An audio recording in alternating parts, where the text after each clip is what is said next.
Actually, I think will be a very exciting meeting, or we'll have a lot of good conversation because I think this is just a we can't get a better topic for all the things that are happening in the world right now. And so this was a very timely topic for our discussion. So I think that I will spend a little bit of time. Of course, we'll go through the teachings and of course, Luke, if you have anything to add with some of the actual the Dharma side of this discussion, then that'll be cool. And then also, though, I think we have a lot of great things to talk about as far as both our discussion points, Myanmar, and then some of the current events that were added that kind of in some way linked to a lot of these topics that we will discuss today.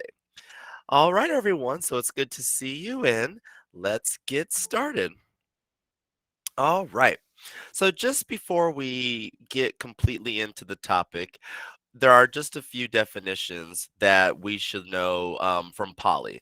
Some Pali definitions that will help us when we talk about this. And I am not so good in my Pali, so my pronunciation might be not the best, but I'm going to go for it here. So we have the Katya, a man of the warrior caste, and then we have the Brahmins. And the Brahmin caste of India has long been maintained that its members, by their birth, are worthy of the highest respect. So Buddhism borrowed the term Brahmin to apply to those who have attained the goal to show that respect is earned not by birth, race, or caste, but by spiritual attainment. So it's synonymous with the word arahant. And so synonymous is just a word that means it basically means the same thing for Buddhists. The word Brahmin and the word arahant, they really kind of mean things that are very similar. And for Buddhism, instead of this respect and this instead of the respect being earned purely by your birth, so it's actually earned by the fact that you've trained and you've studied, and your spiritual achievements is how you would earn this title of being a Brahmin in the Buddhist tradition. And so, just a couple of definitions to get us started, because we will talk a lot more about the Katyas and the Brahmins as we discuss conflict. So, are there any questions so far about these two poly definitions?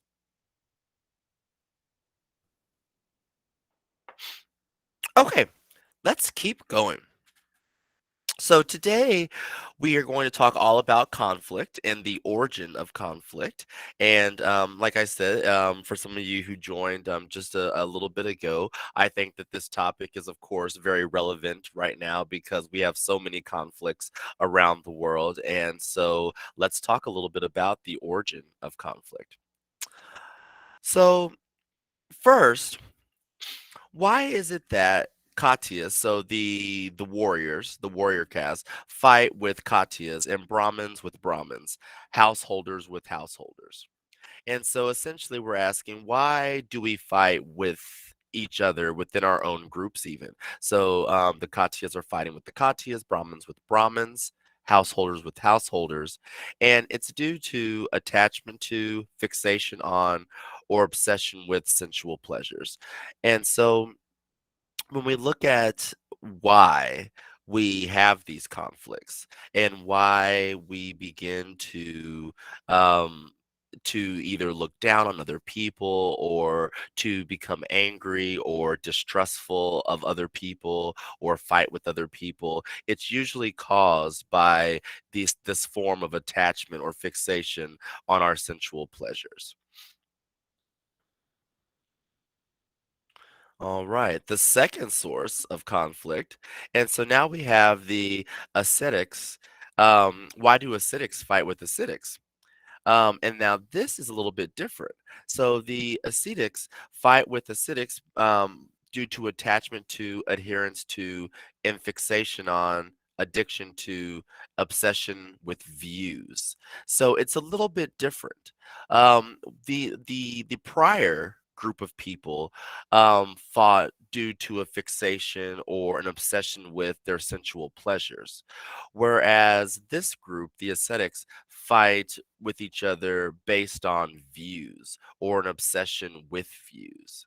Um, and so these are two sources of conflict that we learn and that the Buddha discusses in the Dharma.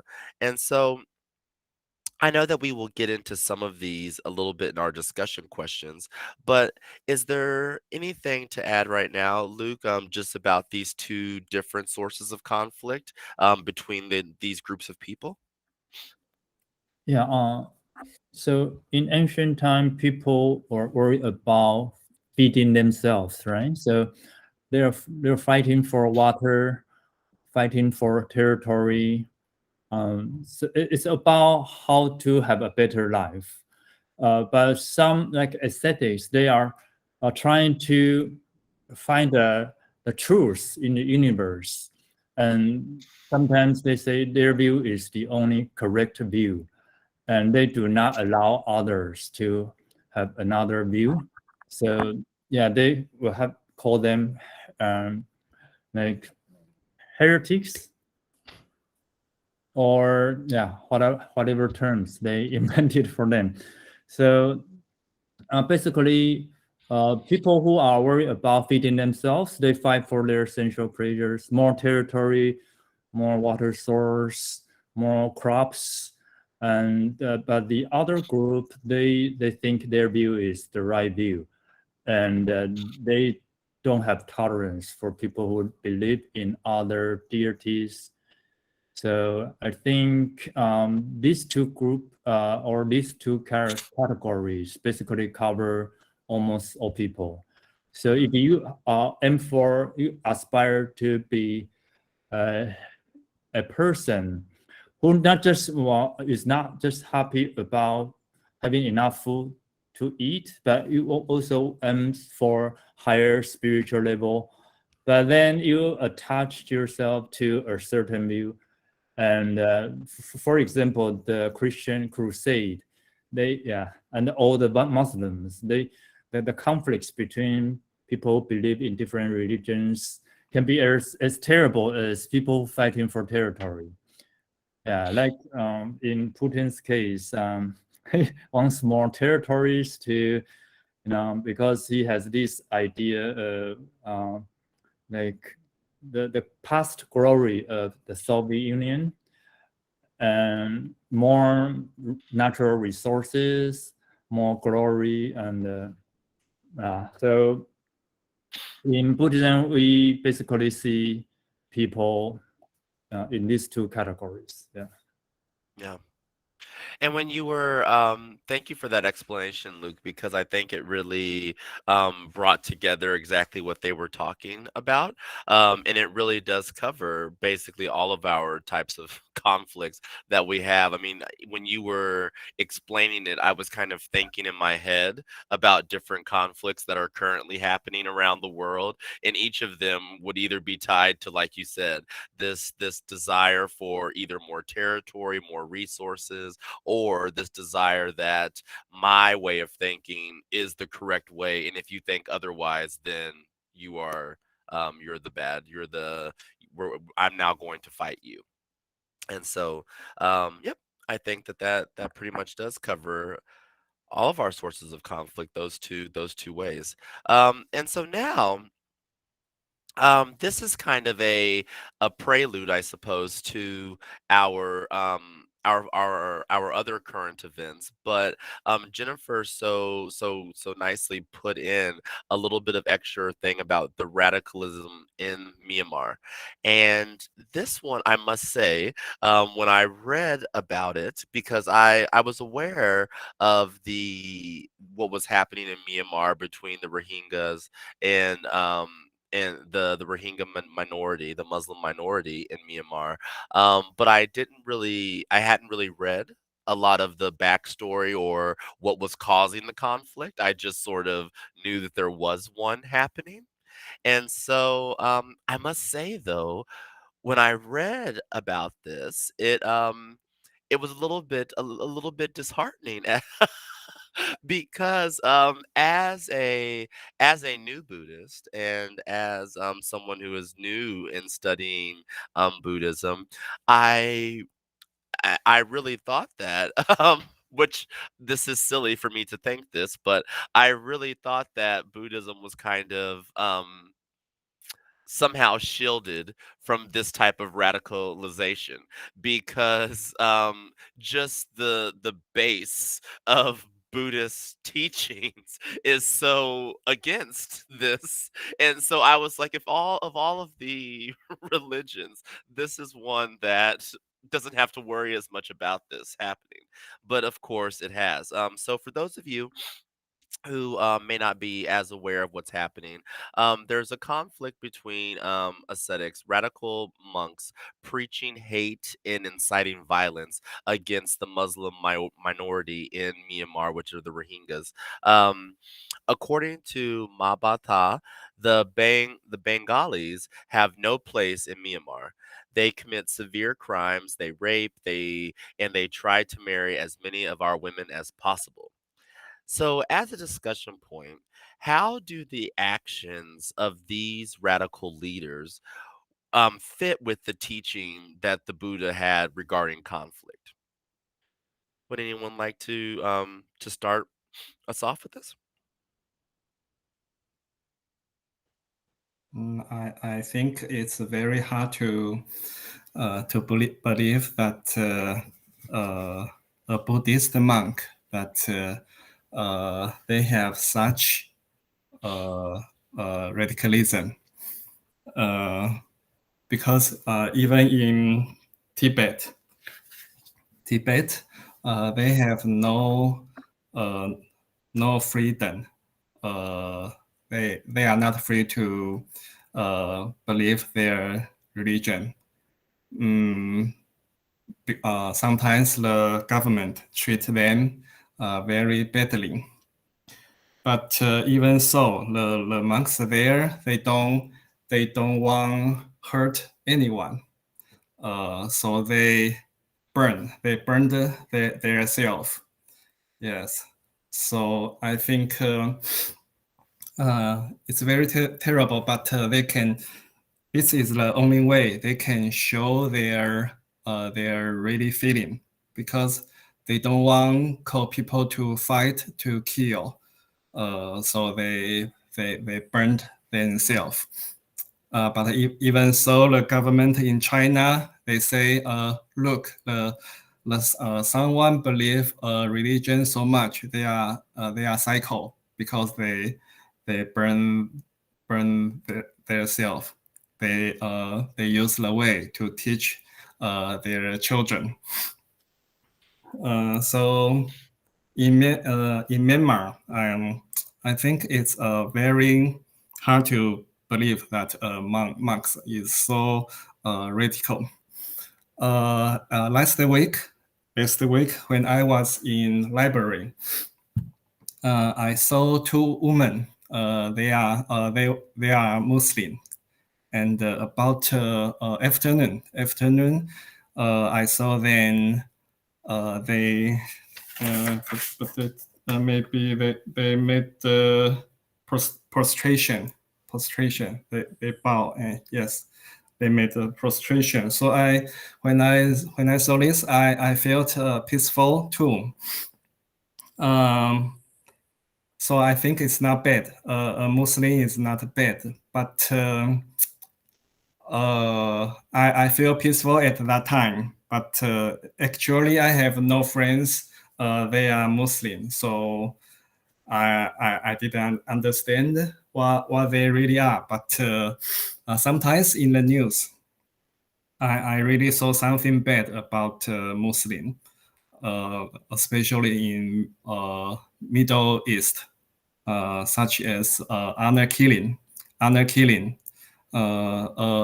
man can kill a woman because the man's honor, and it seems that there is no responsibility in law. So I feel it's very strange. And there's something I heard very badly in Middle East as well.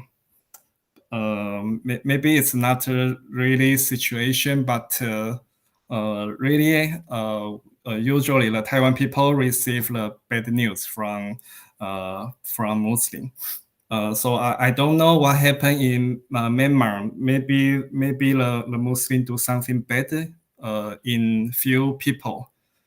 But if the Buddhist they act in the same way, they say people kill, so we can kill. So it's not the. I think it's not good. It's not really Buddhist, and it's against the Buddhism. Yeah, that's my opinion.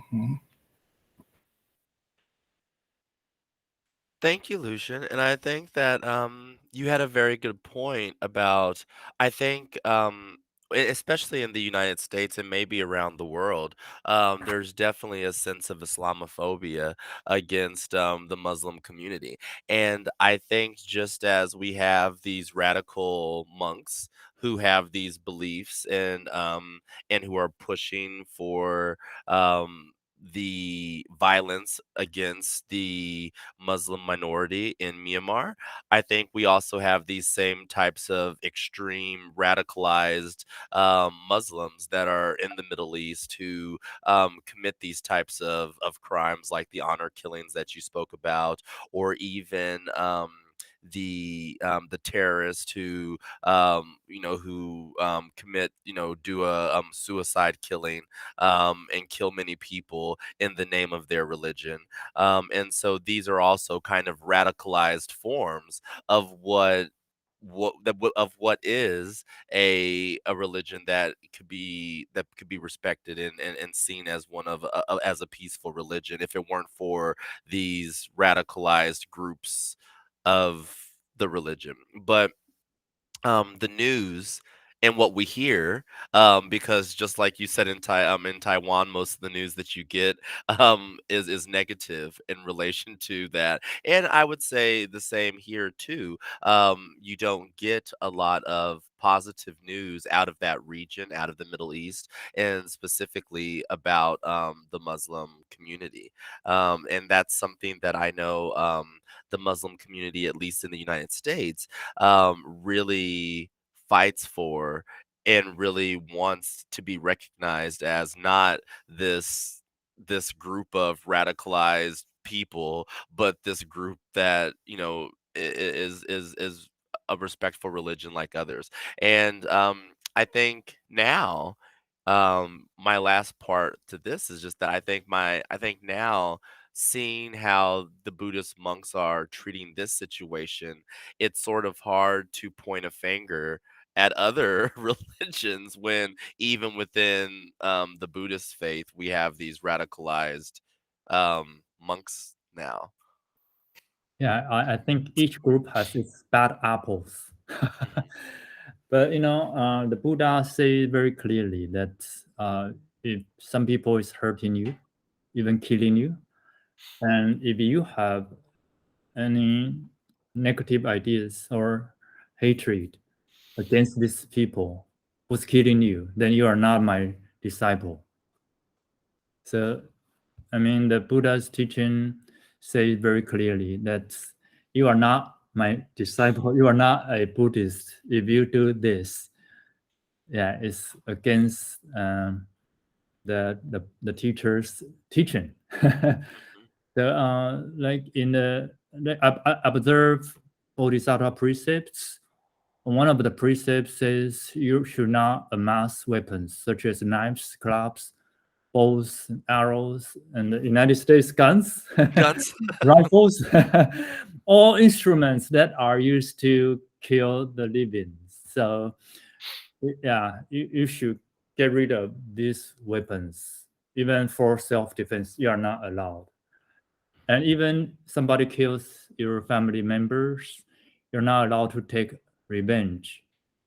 It has the reasons for that. If we can elaborate if people are interested, but I mean, this these monks are, I would say, a very, very, very small percentage of Buddhist population. Yeah.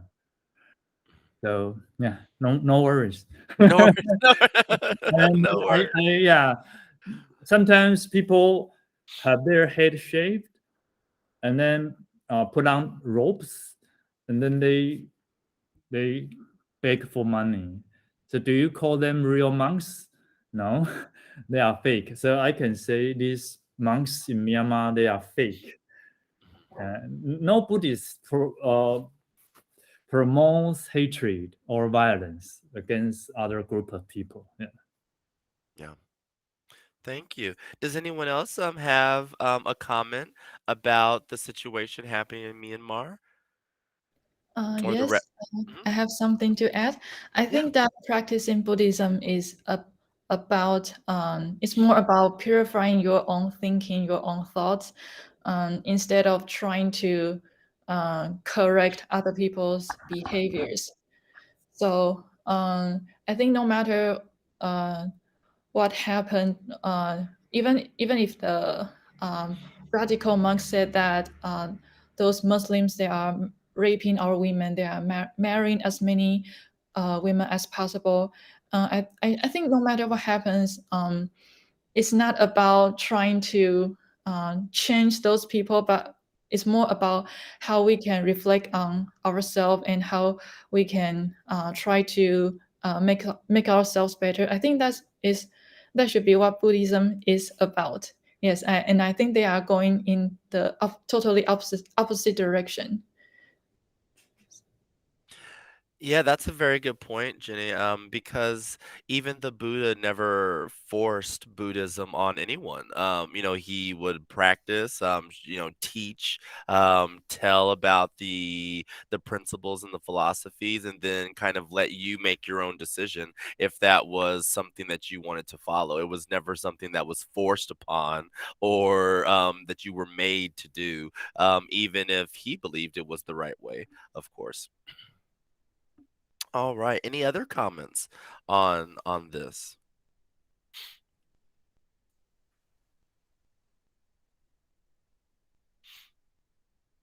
Okay. All right. Well, we will move on because our discussion questions also kind of get into a little bit of this as well. So we can also use Myanmar and then some of the current events as examples as we continue our discussion. So um, let's look at some of those discussion questions. We'll start with the first, which asked, why do you think the source of conflict between ascetics and non-ascetics views versus sensual pleasures differs? Why do you think that source of conflict differs?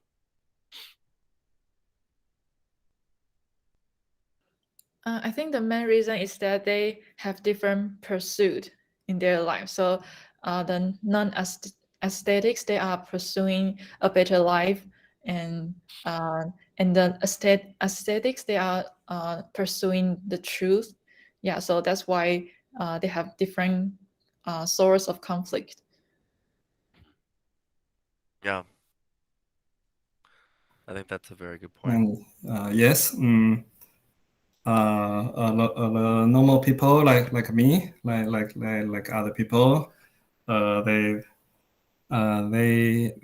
they have maybe they want money, position, power, or relationship in family, especially men and the woman. But maybe in the end, we know it's not real. At least it's not long term because everyone must be die one day. But the ascetics, they pursue truth, and they pursue get free from pain, from suffering. But in the same way, if they don't practice, if they don't real practice, they just insist their thoughts, their views. It is also a trouble. So even a Buddhist, they should practice the teaching of Buddha, not just talk about it. And if in the highest wisdom of Buddhism, even the Buddhism, we don't how to say that, we don't fixation with it, because at last it's empathy. But it's another level, the highest level. Yeah, it's another question. So I think that it's not good for like me, like the normal people. They pursue money or power, and also it's not good for ascetics. They pursue their view is the only right things, and the other people are wrong. So I think both of them are not good. Yeah, that's my comment. Yeah, I think both of you have very good points. I think what led me to believe, or what I was thinking about these two groups of people and their way and their way of kind of like Jenny mentioned, what their pursuit is. One seems to be a nobler pursuit, but the other doesn't. But both can cause problems if you take them to that next level. It seems that one, the non-ascetics that are pursuing things of sensual pleasures, this one is not really a good pursuit, and it only leads to our suffering. Whereas at least I feel like with the ascetics, if they are pursuing truth and they are pursuing this knowledge, that's kind of, it almost seems like a worthy pursuit or a noble pursuit to want to obtain the truth and the knowledge. But then it's what you do with it once you obtain it, if and how you use that knowledge or share that knowledge with others, I think is kind of where we get into trouble, or where they get into trouble.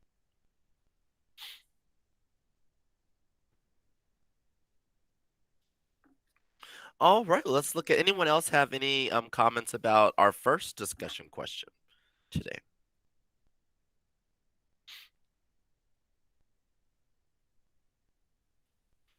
Okay. So our second question asks, what are some current conflict, or some current sources of conflict in the world, and what would you say is the source of these conflicts? So is it views, money, success? So basically, are they kind of this ascetic sort of source of conflict, or the non-ascetic source of conflict? And so there are many conflicts to choose from right now around the world. Let's see. We'll open the floor up to anyone who would like to comment on what are some of the current sources of conflict that you may see.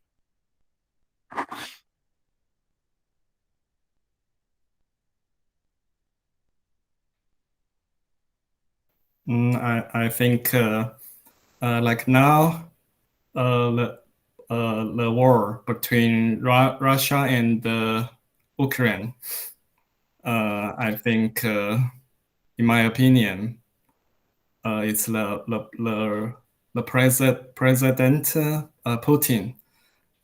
He won a great fame in history. Maybe normal people like me, we just want money, or we just want good life. But for president, they always want great fame in history. But in this way, they usually kill a lot of people. And in ancient China, there were many great emperor.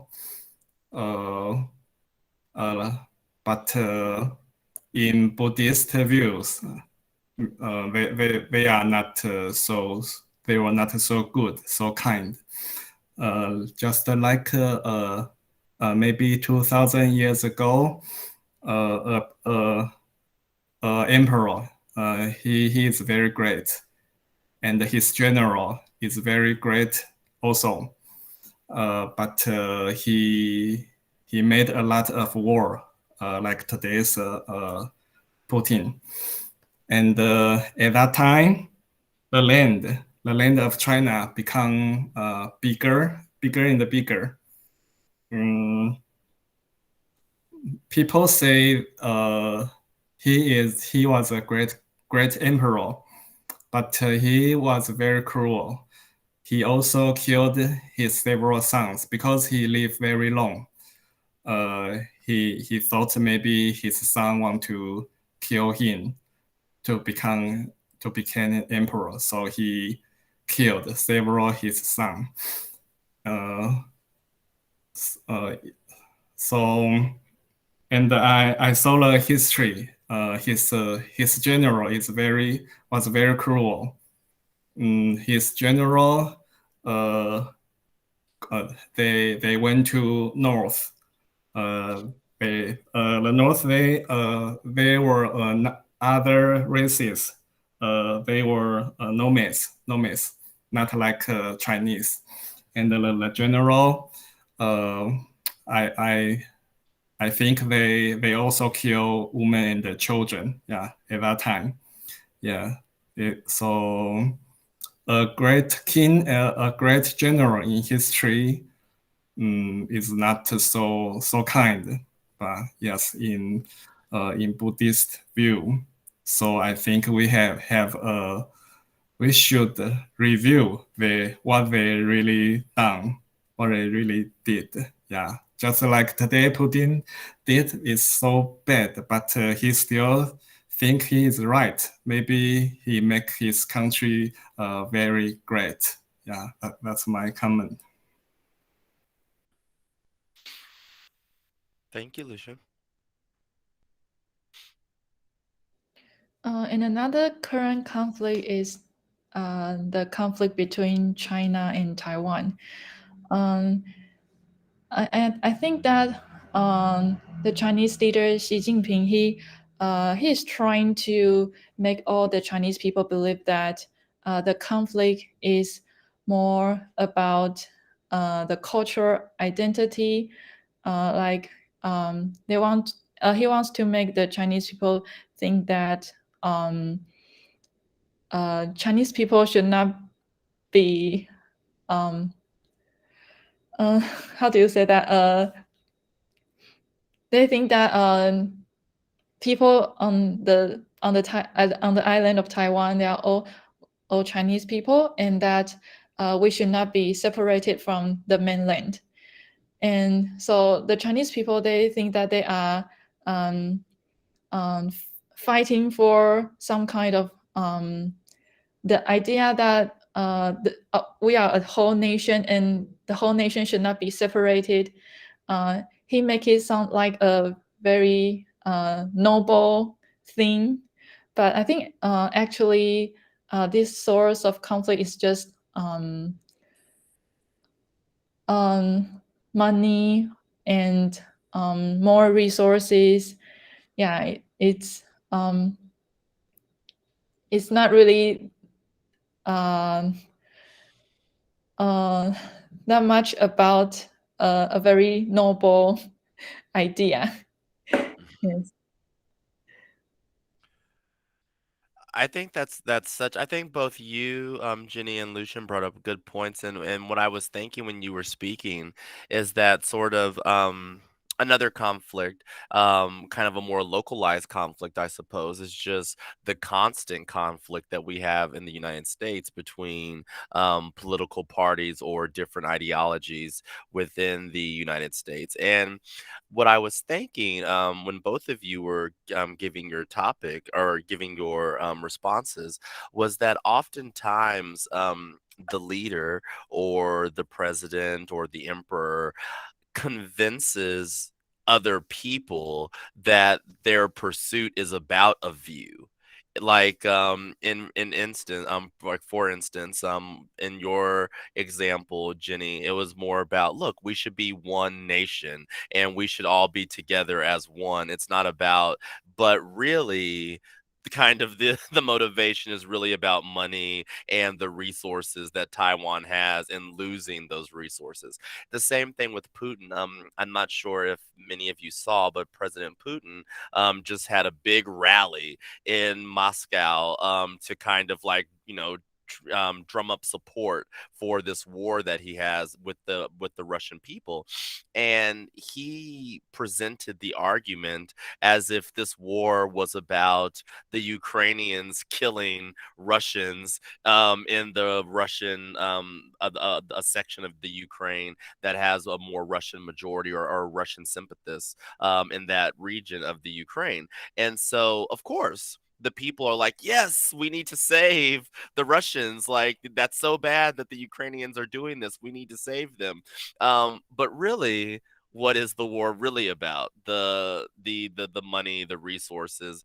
And I feel the same thing with even American politics. Oftentimes we argue about a view or a stance or that a belief system, but really it's about, this is a way for me to get reelected and to get the money and the financing I need to continue my political career, because these are the type of people that support me. And so I need to support views that they can get behind, or else I will lose their support. And so still it comes down to money and success in all of these situations, even though I feel like it's put out there as if it's a view or it's about a way of thinking, but it's really not. Yeah, even the civil war in Ethiopia, the Mhm. Tigray war, I think it's because uh, the problem of distributing power, because the Tigray, they were not happy about the new prime minister distributed power. And what is behind power? Resources, the distribution of resources. You take everything all, you take everything all, and there's nothing left for us. Then we have to fight for our own rights or resources. So that's why there's a civil war going on still now. Mhm. Yeah. So almost the same thing, you know. Yeah. Yep. Almost the same thing. Any other comments about number two? Any other current sources of conflict that anyone would like to talk about?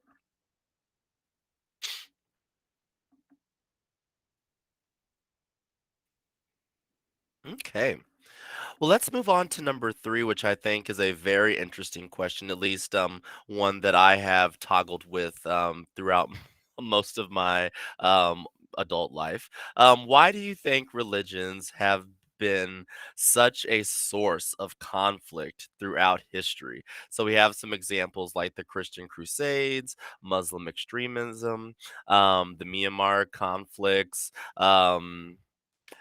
So we have a lot of examples. And I guess I'll start with this discussion question. This was one of the reasons why when I became an adult, because I was raised in the Christian faith. My parents are Baptists. It's a segment of Christianity. But then I went to Catholic school, so that's a different segment of Christianity with some different teachings. So I had kind of what I got at home versus what I got at school, and so I kind of had both of those. But as I grew up and got older, this was always something that kind of stuck with me. And for most of my 20s and my younger adult life, I considered myself agnostic at the very least, potentially even atheist, but definitely agnostic in the sense of all organized religion is bad because all it does is cause conflict. That's all it does. It doesn't do anything else. If you look at most of the wars, and at least I mean, this is not a true statistic. I haven't looked this up, but in my mind, what I would think is that most of the wars that have been fought around the world historically have always been about some type of had some kind of religious undertone. And so, how can something that is supposed to promote love and compassion and doing the right thing, which most religions have that as the base, at least of the religion, is to do the right, be good to your fellow human being. Um, but they always are these sources of conflict. And so I was like, I don't prescribe to any of it. I don't want to be a part of any of them because they all have these issues. They all, and so yeah, why do we think that this happens so often? Um, because I think that I know at least in the United States, religion is on the decline in a sense of people practicing, like church attendance is down. People who when you do polls and you ask people, do you consider yourself religious or do you consider yourself part of a religion, people a lot more people now say no than in previous years or historically. And so I feel like this could be a reason why a lot of people are losing faith in religion. But why? Why does this always happen?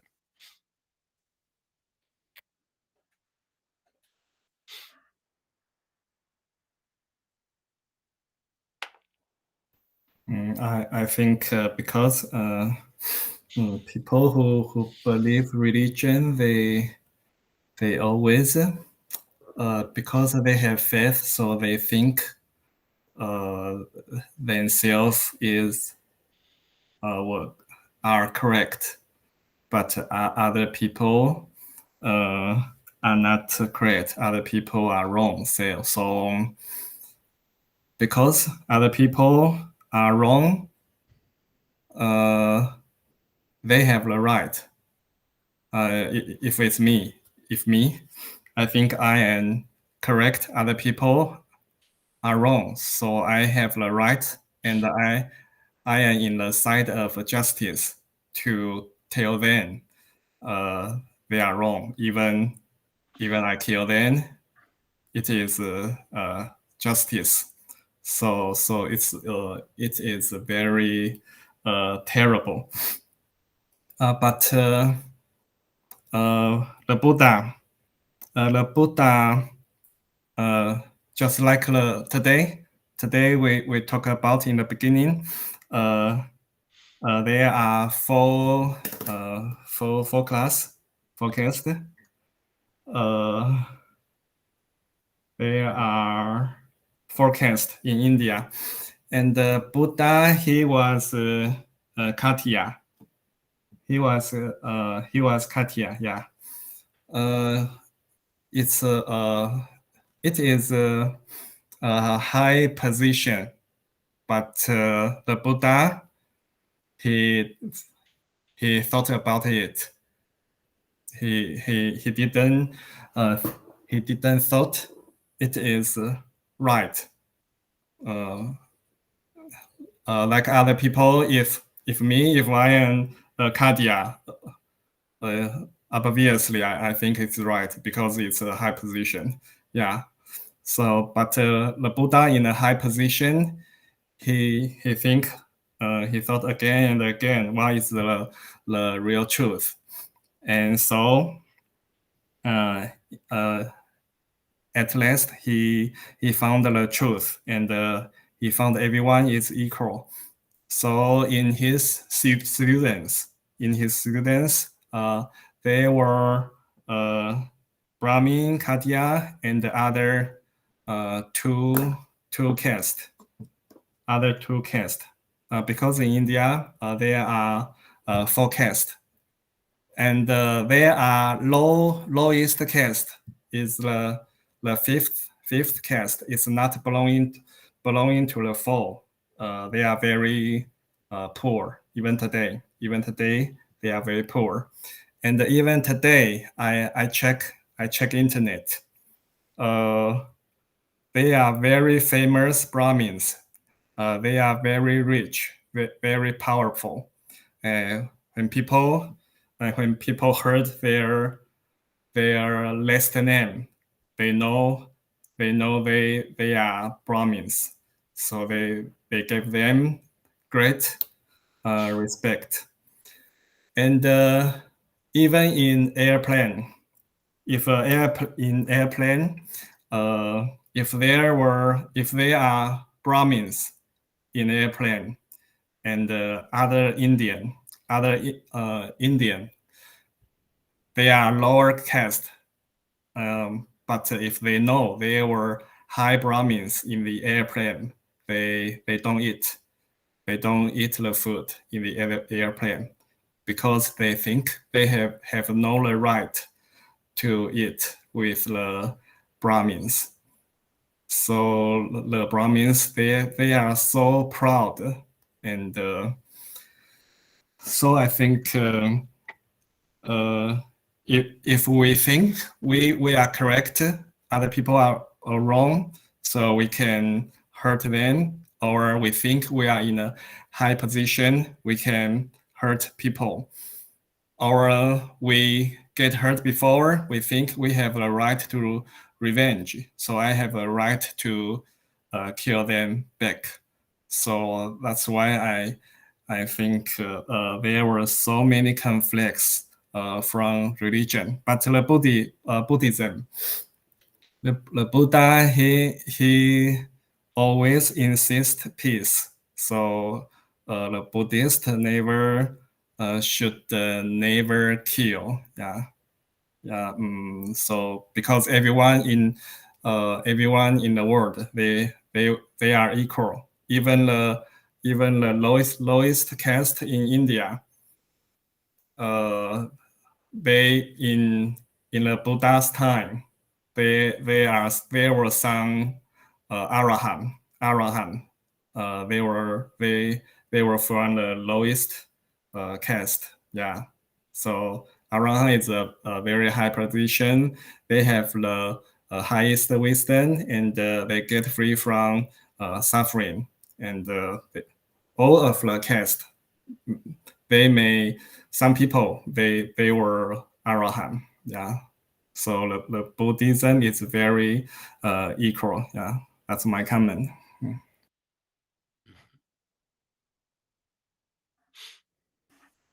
Thank you, Lucian. Anyone else who would like to comment on the just why religion is always seems to be such a source of conflict around the world? I think that one of the reason is that people who believe in the religion, they think that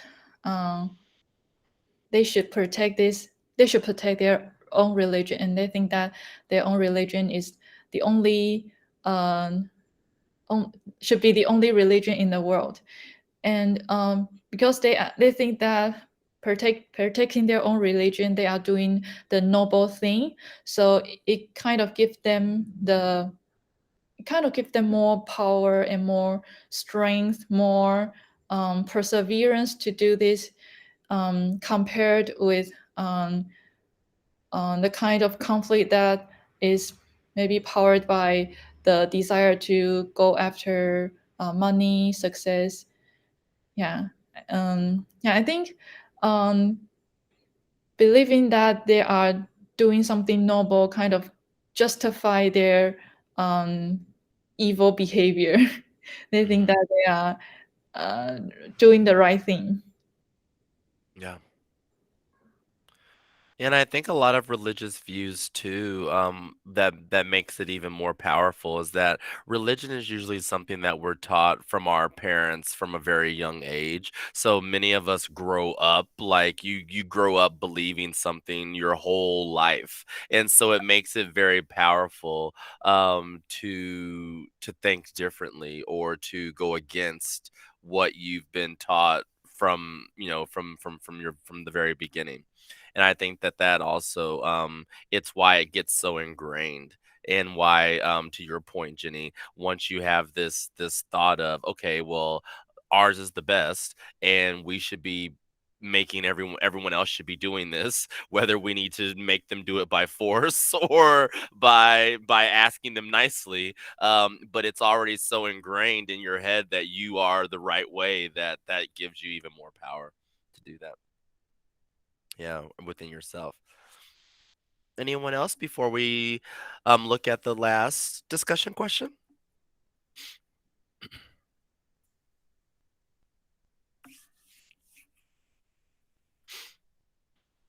Okay. So our last discussion question here just says, do you think that attachment to views is more powerful than fundamental beliefs such as compassion and equality? And so I find this to be a very interesting question. Um, Anyone want to comment on this one? Whether our views are more powerful than fundamental beliefs of compassion and equality?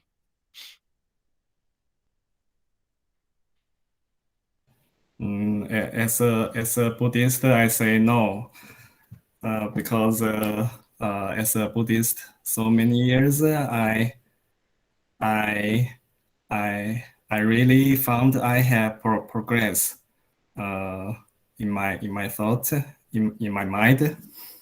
So just like the four truth or the right path, uh, the Buddha's teaching can give me some uh, correct maybe behavior and teach me how to look the world, how to think, and also I have grown my compassion and uh, wisdom.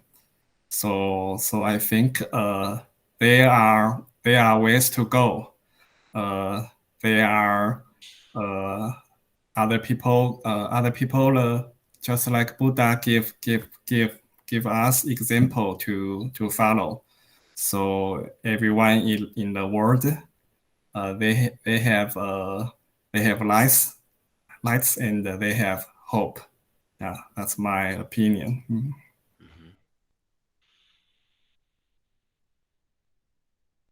Thank you. Yeah, I think oftentimes what I feel happens is that our views sort of overtake the fundamental beliefs of compassion and equality. Like we have a view, or we let a view, or we believe something, and then we let that belief in something, or that view that we have, kind of um usurp, or kind of go above our override, I should say, override our compassion and equality, because now we hold this new belief, and that becomes more important than kind of that base level of, well, first off, we should have compassion and believe in equality for all people. And if we start there and let our views then always come back to that fundamental, then I think that can help us. But oftentimes, once we get the view, we kind of forget about some of these fundamentals that we have, I think. Or in some case, um, we, especially in the case of radicalism, I think that our view can actually make us believe that what we are doing is compassionate. And so we end up with a warped sense of what compassion truly is. That is also a problem that I think happens. And that would be kind of like in the case of in Myanmar, where the Buddhist monks, I think, believe that it is more compassionate to be against the Muslims because of the violence that they're doing, or their belief that, they're causing violence against women and doing these things. And so they believe to be compassionate to their group of people or to Buddhists in Myanmar, that they need to be against the Muslims.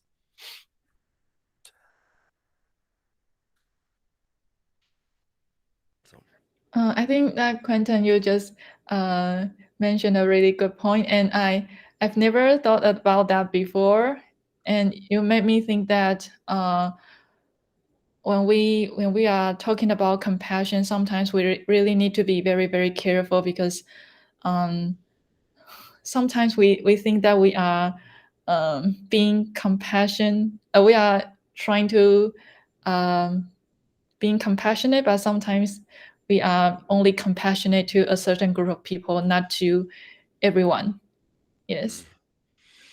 That is a very good point. We can't have the compassion without the equality. Like, they go hand in hand.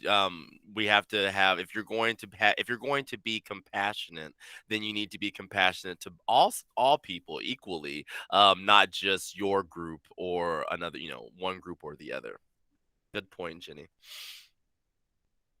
All right. Well, I know we are getting toward the end of our time, but there's just a few kind of current events that we've already talked about. Current events here lately. I mean, throughout our session today, but two that I really thought, we mentioned kind of Ethiopia's Tigray crisis, which I think is very similar to some of the other conflicts we've mentioned today, but two kind of different sides of conflicts that I just thought were interesting, or current events that I thought were interesting to look at from a Buddhist perspective, were there was a story about dozens of whales that die at this notorious beach in New Zealand. So there's a beach in on the North Island of New Zealand where it is really known for having a lot of beached whales. That whales end up becoming stranded there and they die. And there's kind of two sides to this issue, because some people say that this is a natural land formation and that the whales get stuck there and that all of this is natural, like it's not caused by a human, it's not due to development, like this is just a natural way that the land is formed, and this has just been happening this way. And others believe that we should intervene and do something to prevent the whales from entering this section, or to do something to try to help prevent so many whales from dying in this location. And so I thought this was a very interesting thing to think about from a Buddhist perspective, because obviously we're not doing the killing. So we know that killing any sentient being is against kind of Buddhist philosophy. But in this case, we're not doing the killing. It's kind of a natural phenomenon that is killing these whales. And so from a Buddhist perspective, what is our responsibility here? And then part two, I think, that I was thinking about is, what are the other effects, whether those be karmic effects, of changing this cycle, because what if, through the deaths of these whales, other organisms are then allowed to live. Because in many cases in nature, death often brings about life. I was recently reading a book with from by Thich Nhat Hanh, and he was just kind of describing sort of being aware of things. And when we look at a flower, for instance, we have to see not just the flower, but we can see the sun that is within the flower. We can see the soil and the dirt and the things that died to create the soil and the dirt that has now brought about this flower. And so I thought about that in this case, and whether we as Buddhists, or from a Buddhist perspective, intervention is necessary. Should we be doing something to save these whales? Or is this just part of the natural process that happens? Hmm.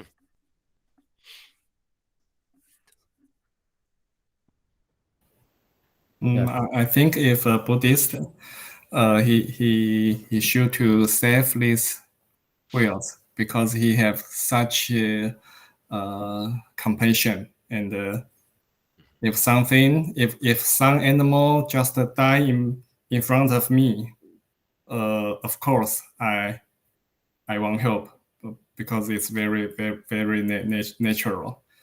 Yeah, if a dog dive, they if a dog he is very hungry, of course I give him some food, and in this case, and I think it's still very hard to say that human that they don't have responsibility for this because the human they are the smartest animal, smartest living in the planet. The human change everything, such as global warming, and the human, I should say we pollute everything. So maybe because of this, the whale they went to the beach and died. So maybe it's our responsibility. Yeah, that's my comment. Great point. Great point. So it might not just be the land formation, which we didn't change as humans, but maybe some of the other effects that we've done drive these whales to that location, which is now causing their deaths. Yeah.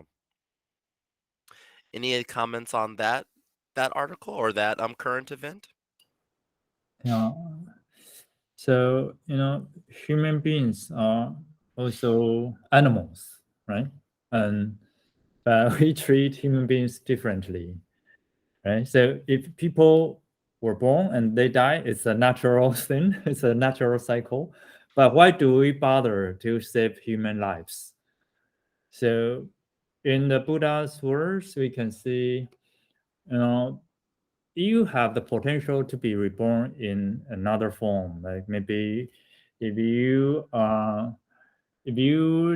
do not create enough wholesome karma, maybe your next life you will be reborn as a dog, and you really hope human intervention when you are hungry, you are starving to death.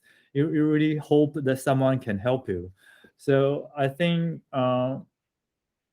as a bodhisattva, we are trained to uh, offer help to people or animals we see. And if we have to think about the chain reaction, that's too complicated. It's about, so for example, some people say, why are you rescuing a dying dog? Because the dog is just an animal, and maybe it will just live for another 2 months.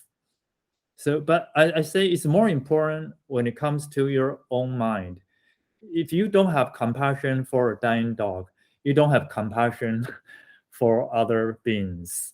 And it's more about, like Jenny said, it's more about purifying your mind, making yourself a better person. It's not always look at the result, the chain reaction, and what change will we bring about if we do this. I think it would be like hypocrisy when you say, oh, wild animals, no human intervention, but in fact you are polluting the environment, you are doing so many terrible things. When it comes to deforestation, when it comes to like oil drilling, you never argue this way. But yeah, when it's about wild animal and you don't want the trouble of saving them, then you say, oh, it's just nature, part of the nature. Yeah. Yeah. Thank you, Luke. Yeah, that's good. A good way to look at it.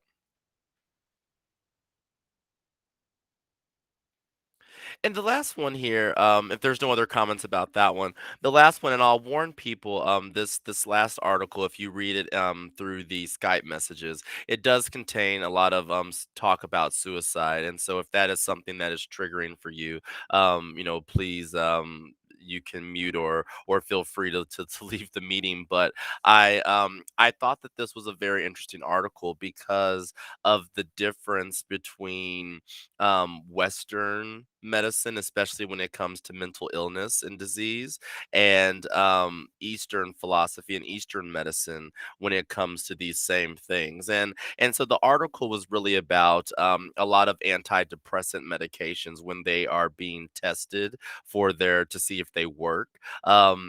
They have to, when they get to the human trial aspect of testing the medicine, they won't test the medicine on people who have had suicidal thoughts or who have attempted suicide in the past. They won't test these medications because one of the side effects, coincidentally, of antidepressant medications sometimes can be suicidal thoughts. And so they don't want to include people in the trial who have had these types of thoughts before. And I more than whether or not people who have had suicidal thoughts should be included in the trial or not, that wasn't the part of the article that really got me thinking. It was more about there's this I think from a Western culture perspective, there's always this thing of take a pill. Like, oh, you feel down and you're depressed, here's a pill. You want this, take a pill. You're not feeling so good today, here's a pill. And we can talk for hours about the pharmaceutical industry and big pharma and why this happens in the United States specifically. But I thought about this and the way of a better way of doing this versus always doing it through these medications and using our practice of meditation, our practice of loving kindness, and if those types of practices could help in these situations and could lessen the need to have so many antidepressants, anti-anxiety medicines, all of these things that from a Western culture perspective is like, yeah, you're anxious, go to the doctor, they'll give you a pill. Go to, and it'll take care of that. But it doesn't solve the root, to me, the root issue. It just it just helps the symptom, but it doesn't cure the issue. Whereas I think, in my opinion, from using some of our techniques that we learn in Buddhism, help to solve the actual issue. Any other comments about that?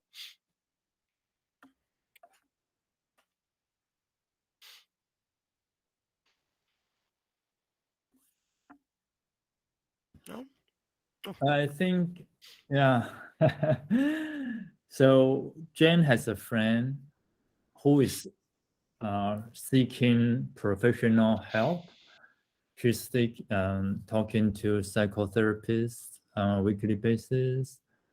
And I say, oh, if she talked to me, I don't charge anything. And I think, because she is afraid of the notion of death.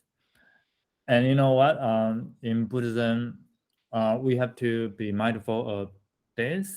It will happen.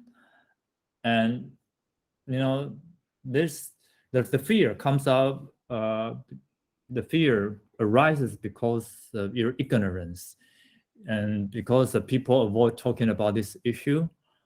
And so you have this anxiety because of your ignorance. If you know more about this topic, then you don't need to take antidepressants. You don't have to take any pills. And so if you practice Buddhism, if you have a new perspective to look at your own problems, and you don't need medications, like you say, medication just help you avoid facing your own problems. But if we have the approach, we have the courage, we have the patience to deal with our real problems, then we don't need to take medications. That's the ideal way, because once you become addicted, then you will never live without them. That will create more problems.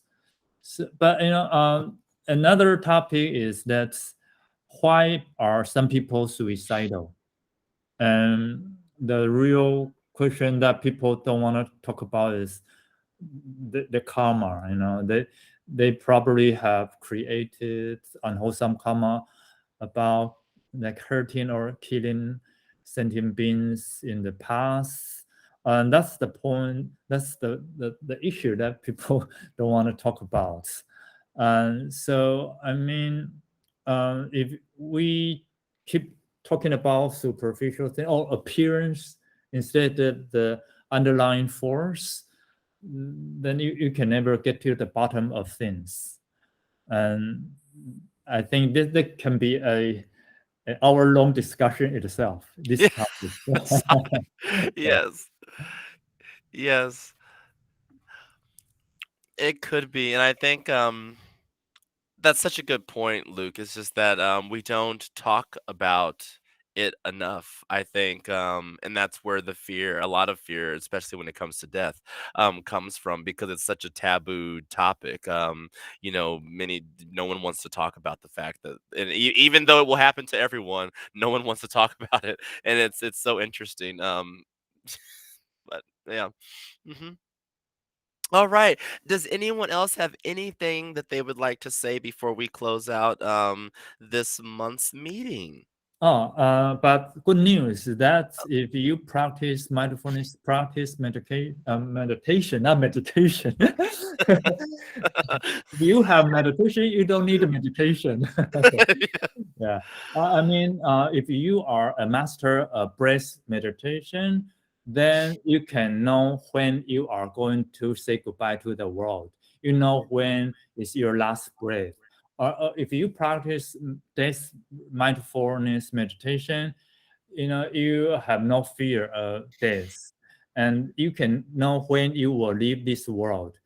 I think you have more control over when you will leave.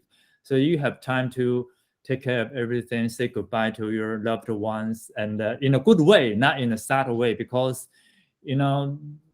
no people knows when they will die. That's scary, because you have so many things you haven't not deal with, and you have so many things, so many people you haven't share your real true feelings. So I mean, if you practice Buddhism, then you have more control even over your death when you will die. So that's very good news to practitioners. Well, thank you, Luke, and thank you everyone for attending our meeting. I always love these discussions. I feel like it just kind of waters all of my good seeds inside when we have these types of discussions. So I thank you very much for attending, and I hope to see everyone next month in April. Okay, thank you. Thank Thank you. you. Bye. Thank you. Bye bye. Have a Bye good bye. Bye bye. Next time. Thanks.